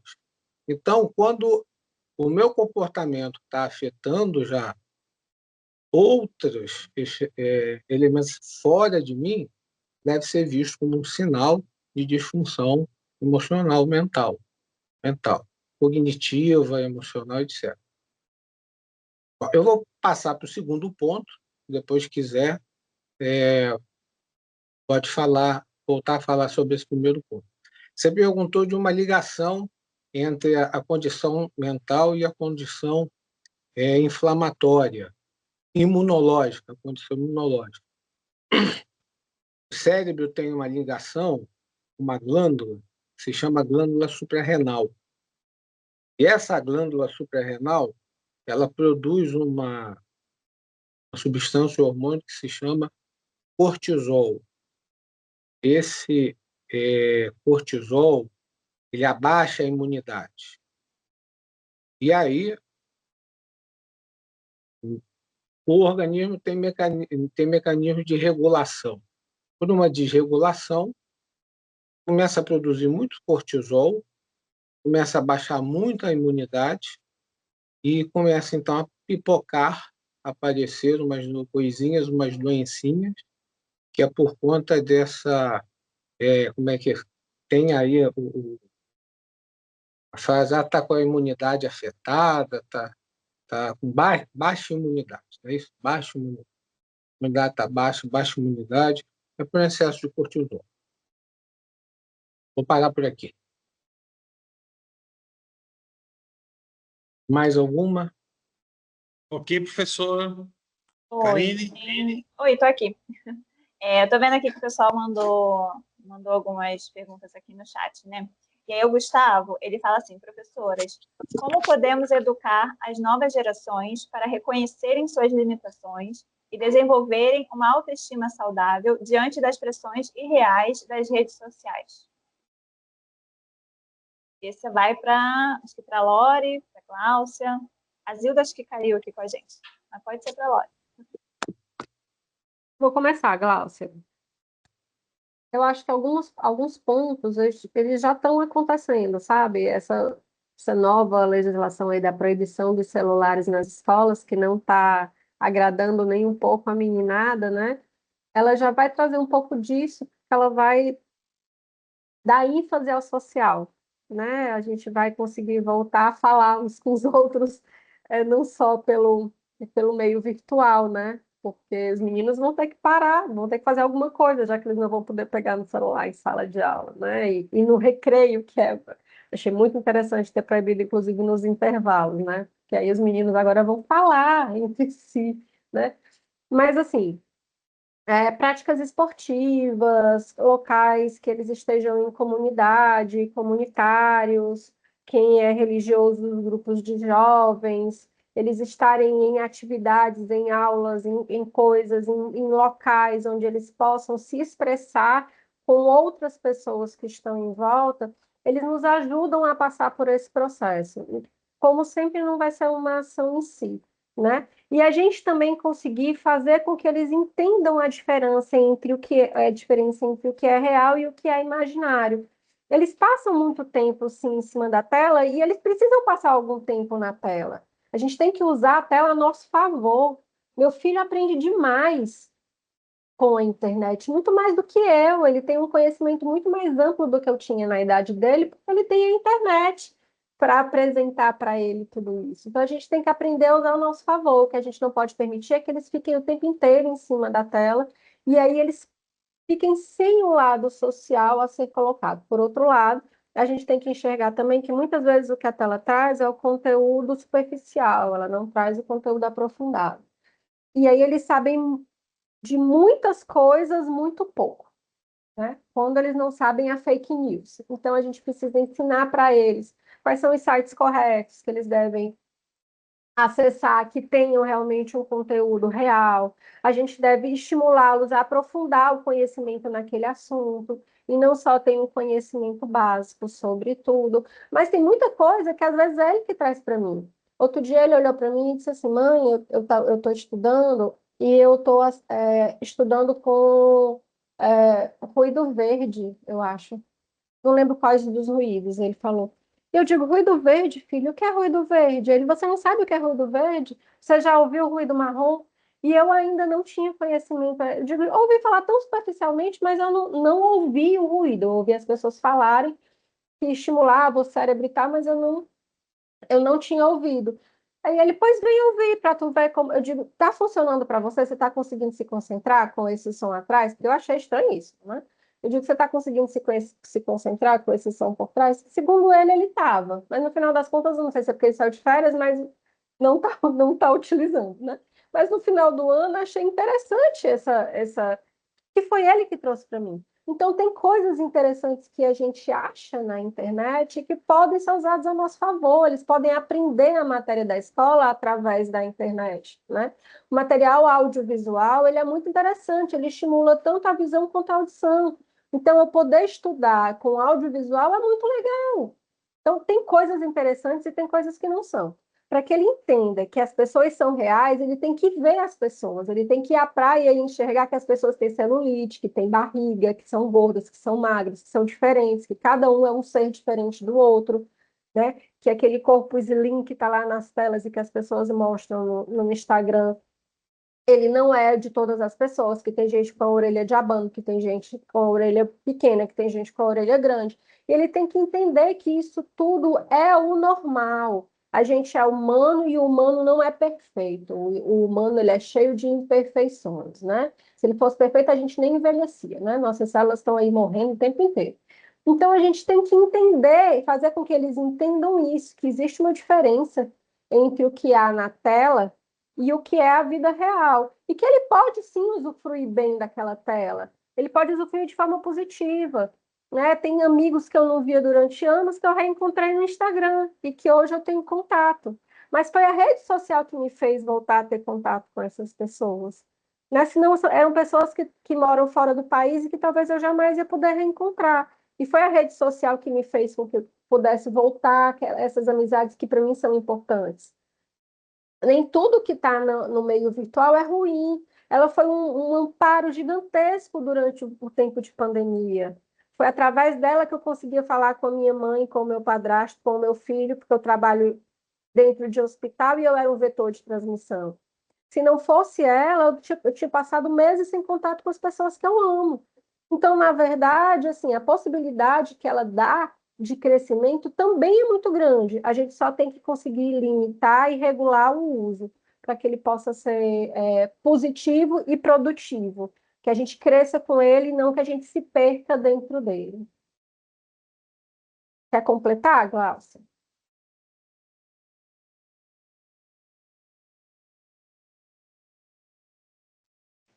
Professora, a senhora foi, como sempre, muito assertiva, né? Então, é isso mesmo, é ter um acompanhamento direto pelos pais, mesmo em tempos antigos, em tempos contemporâneos, isso nunca irá mudar. Independente da situação, é necessário que haja um acompanhamento indispensável dos pais, para tudo que seja visto, seja algo, como a senhora disse, produtivo para esses adolescentes, para essas crianças, né? Eles precisam auxiliar para que eles entendam o que é realidade e o que não é. Para que todo o conteúdo que seja consumido não os consuma por ilusões virtuais. Não sei se entendeu o que eu estou dizendo. Para que eles não sejam consumidos por ilusões virtuais e não acabem querendo se prejudicar, se mutilar ou se autoflagelar, vamos dizer assim, por conta de ilusões realmente virtuais. Não ter uma moça e olhar um corpo perfeito, como a professora disse, eu falei que a senhora é muito coerente na sua fala. Assistir uma mulher lá numa rede social e pensar, eu preciso ser como aquela. Porque aquele é o padrão e não existe outro. Existem muitos outros, né? Nós somos a prova disso. Inclusive, tivemos aulas essa semana do doutorado, em que professores, doutores falaram conosco sobre isso, sobre essa importância da diversidade, o quão é interessante toda essa diversidade, quanto ela faz com que a nossa sociedade seja rica, né, e bela. E a gente precisa fazer com que os adolescentes percebam isso também, né? Essa riqueza que é ser diferente. Não crie um estereótipo e entenda aquilo como obrigatório, né? E o acompanhamento, como eu disse, dos pais é indispensável. Entender que eles são os agentes responsáveis pelas crianças e pelos adolescentes, e não crianças e adolescentes sendo autônomas. Não são.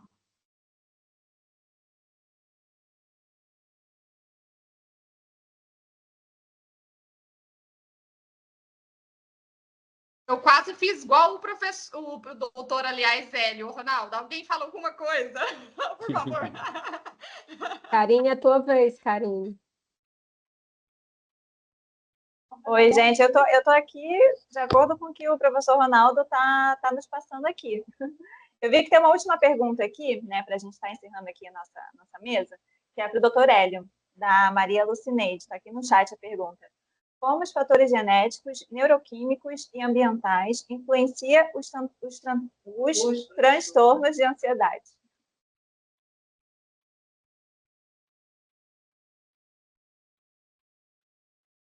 O microfone está fechado. Microfone, professor, tá fechado. Oi? Oi. Oi? Vamos lá, primeiro. Fatores genéticos, né?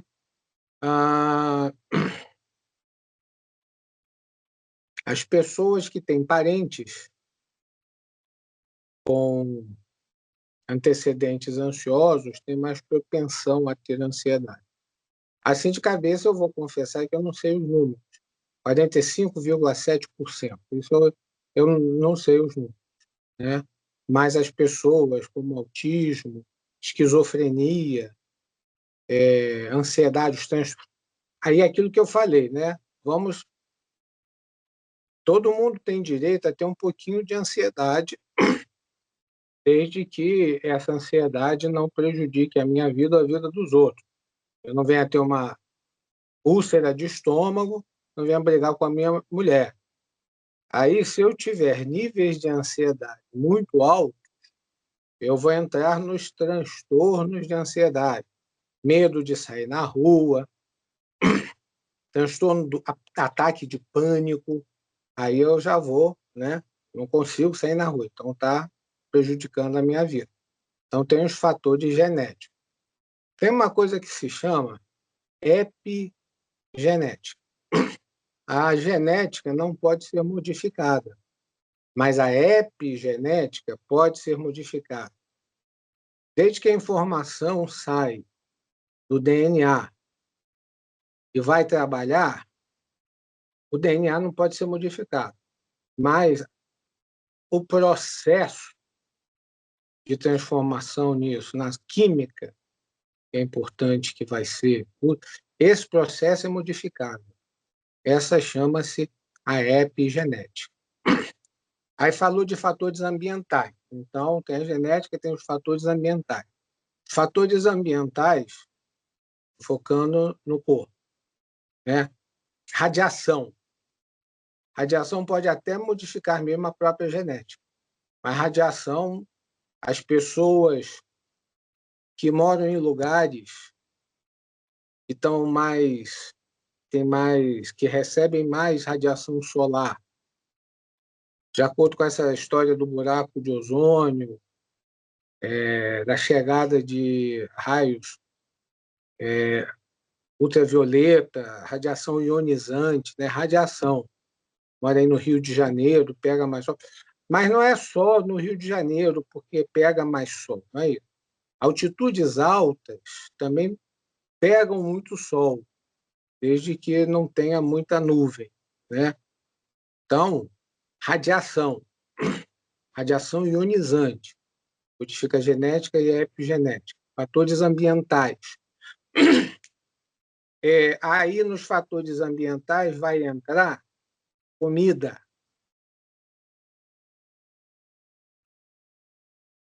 Pausa de uns segundinhos, só porque comida. As nossas comidas estão cheias de químicas, né? Essas químicas a gente ingere, a gente absorve. Essas químicas, sabe Deus o que estão fazendo no nosso organismo, mas pode acreditar que vai agitar. Aí eu não preciso ir longe, eu vou falar de açúcar, sacarose. Sacarose agita, vicia e deixa todo mundo nos 110, 220, 330, 440. Então fica todo mundo agitado, ansioso, com ingestão de altas quantidades de açúcar refinado, açúcar processado, sacarose. Olha aí, fator ambiental. Guaravita. As crianças adoram. Essas crianças que sobem pelas paredes e na escola. O que a gente vai fazer para os nossos alunos, não sei o que mais? Para de dar Guaravita para eles. Então, fator genético, fatores ambientais. Você falou mais um que eu não guardei. Qual é a terceira? Não ouvi. A professora falou, mas eu não ouvi. O microfone dela talvez seja... Neuroquímico, doutor. Fatores neuroquímicos. Muito bem. Aí é adrenalina, ou tem um outro nome também, que é a epinefrina, né? Então, o que aumenta o nosso organismo? A epinefrina ou a adrenalina. Mudaram o nome da adrenalina há muito tempo, mas não pegou. Oficialmente, ela se chama epinefrina. Nos remédios, se você pegar uma caixa de remédio, você vai ver que está escrito epinefrina no remédio, que é o nome oficial. Mas entre entre o leigo não pegou, a gente continua chamando de adrenalina. Tem a adrenalina e ela tem uma família, tem a donoradrenalina, é um parente, tem a dopamina, é um outro parente da adrenalina. Então, tem aí uma família da pesada, a família Adams, a noradrenalina, a adrenalina, a dopamina. Isso aí é a neuroquímica da ansiedade. O que aumenta essa química no nosso organismo tem uma tendência a nos deixar mais ansiosos. O que diminui essa química do nosso organismo é uma tendência a nos deixar menos ansiosos. Estou falando de ansiedade, não estou falando de outros itens. Tem a agressividade. A agressividade é um pouco diferente. A ansiedade, a ansiedade tem muito com uma parte do cérebro que são chamadas de amígdala. A gente tem amígdala na garganta, a gente também tem amígdala no cérebro. A parte de ansiedade está aí porque lida muito com preservação, autopreservação. Então, ansiedade, adrenalina, neuroquímica. Espero que ajude. Essa seria a última pergunta? Não tem mais nenhuma pergunta, não? Ninguém vai perguntar mais nada, falar mais nada? O problema, professor, não é as perguntas, o problema é tempo. A gente tem um cronograma também, lógico, aqui de tempo, né? Bom, as perguntas que houverem, né, a gente vai encaminhar aos professores e repassar aos alunos, tá? Agora, dando continuidade aqui, vamos fazer aqui o encerramento, né? Vou passar para cada um fazer suas considerações finais e logo após isso, a Karine já vai estar divulgando a amostra de pôsteres. Quem tirou aí os primeiros lugares aí, ok? Professora Lore, suas considerações finais? Então, só agradecer a todos, né, pela presença, por me ouvirem, pela paciência de estar aqui, né? Assim, já são 2 horas que nós estamos aqui quase, né? Que bom que as pessoas estão, então é para agradecer mesmo vocês poderem me ouvir. Meu propósito de vida é esse, falar sobre saúde mental, diminuir estigmas, diminuir preconceitos, né? Lutar contra a psicofobia nesse país. Então, sempre que tem uma palestra que as pessoas pedem sobre essa área, podem ter certeza que eu sempre vou ouvir, né? Fiquem à vontade para me convidar.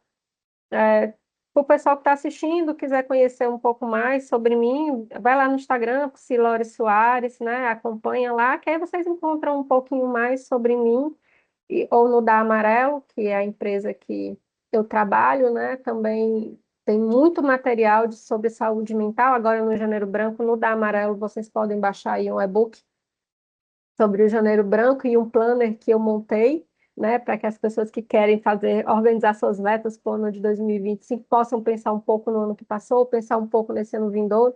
É um PDF editável, então vocês conseguem fazer, está lá na bio, é só vocês baixarem, é gratuito, né? Então, sempre que eu posso estar trazendo material, eu estou trazendo, então fiquem à vontade se quiserem também para conhecerem um pouco mais e me acompanhar aí nessa estrada da saúde mental. Muito obrigada. Obrigado, professora. Professora Gláucia, suas considerações finais.